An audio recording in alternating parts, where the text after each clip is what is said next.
Nesta série de aulas, vamos resolver os problemas do capítulo 9 do livro Fundamentos de Física de Halliday e Resnick, 10ª edição. Problema 104. O roteiro de um filme de ação requer que um pequeno carro de corrida com a massa de 1.500 kg e um comprimento de 3,0 metros acelere ao longo de uma barcaça com a massa de 4.000 kg e um comprimento de 14 metros, de uma extremidade à outra da embarcação, e salte para o cais um pouco mais abaixo.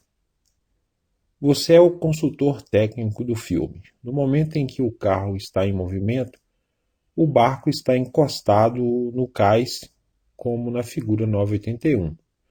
O barco pode deslizar na água sem resistência significativa. A distribuição de massa do carro e da barcaça pode ser considerada homogênea. Calcule qual será a distância entre o barco e o cais no instante do salto.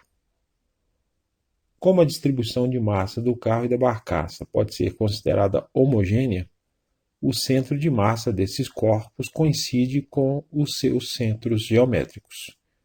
Vamos considerar que o carro e a barcaça se movem ao longo do eixo horizontal X, com a origem na extremidade esquerda da barcaça. Então, o centro de massa da barcaça está a 7,0 metros à direita da origem, a metade do seu comprimento, que é 14. E o centro de massa do carro está 1,5 metros à esquerda da outra borda da barcaça. O carro tem 3 metros de comprimento, então a metade é 1,5. A posição X do centro de massa de um sistema de partícula pode ser calculada utilizando a seguinte expressão. O X do centro de massa é 1 sobre m, a massa total, vezes o somatório de I igual a 1 Tn de Mi vezes Xi.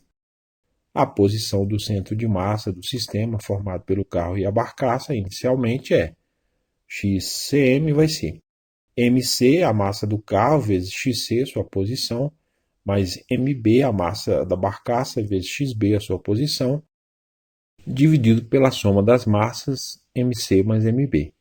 Então é 1.500, que é a massa do carro, vezes a sua posição, que é 14, o comprimento da barcaça, menos 1,5, mais a massa da barcaça, 4.000, vezes a sua posição, 7,0, dividido por 1.500 mais 4.000, que é a soma das massas.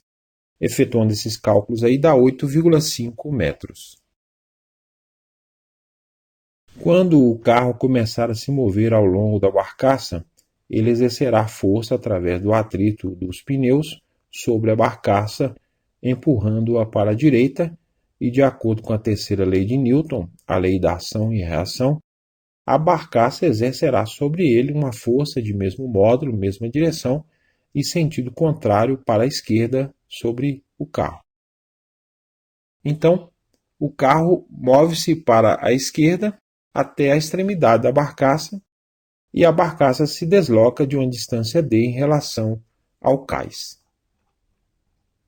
Se calcularmos novamente a posição do centro de massa do sistema, teremos que o XCm vai ser 1.500, a massa do carro, vezes a sua posição agora, que é d mais 1,5, mais 4.000, que é a massa da barcaça, vezes a sua posição, que é d mais 7,0, dividido pela soma das massas, 1.500 mais 4.000.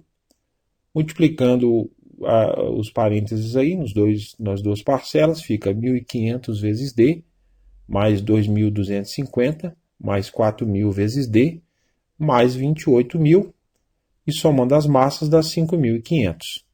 Somando os termos de d, 1.500d mais 4.000d dá 5.500 vezes d, e somando os outros dois números dá 30.250 dividido por 5.500. Dividindo as duas parcelas por 5.500, fica d mais 5,5.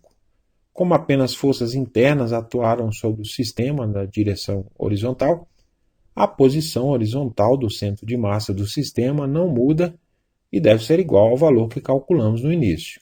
Então, d mais 5,5 tem que ser igual a 8,5. Então, o d vai ser 8,5 menos 5,5 que dá 3,0 metros. O resultado foi escrito com dois algarismos significativos, que é a precisão das medidas menos precisas utilizadas.